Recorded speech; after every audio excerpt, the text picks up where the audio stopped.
Welcome. Here is a rundown of war in Ukraine. Putin and Saudi Crown Prince hold talks on oil price stability.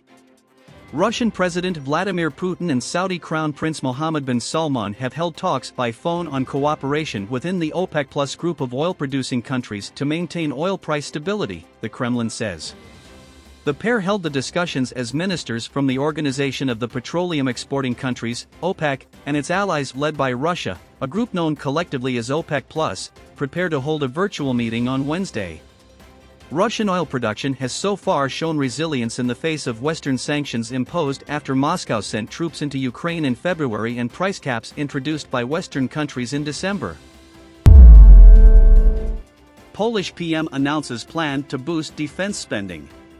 Poland's prime minister has set out a plan to increase defense spending, saying the country needs to arm itself faster in light of Russia's invasion of Ukraine.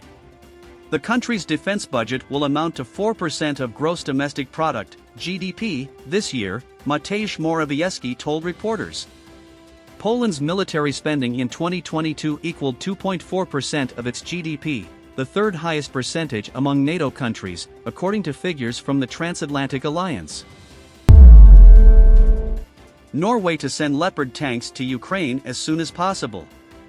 Norway will send part of its fleet of German-made Leopard 2 battle tanks to Ukraine as soon as possible, perhaps by late March, its defense minister says. Norway is among several European countries that promised last week to deliver the tanks long sought by Ukraine in its battle against Russian forces after Germany gave its blessing for the transfers despite fears of retaliation by Moscow. Norway has 36 Leopard 2 tanks but has not said how many it will provide to Kyiv. And France and Australia to cooperate on shells for Ukraine.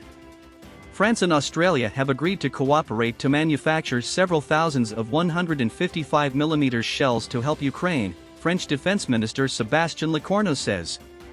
Lecornu announced the aid after he met with his Australian counterpart, Richard Marles, who said the multi-million-dollar project to provide the shells would help ensure Ukraine is able to stay in this conflict and see it concluded on its own terms.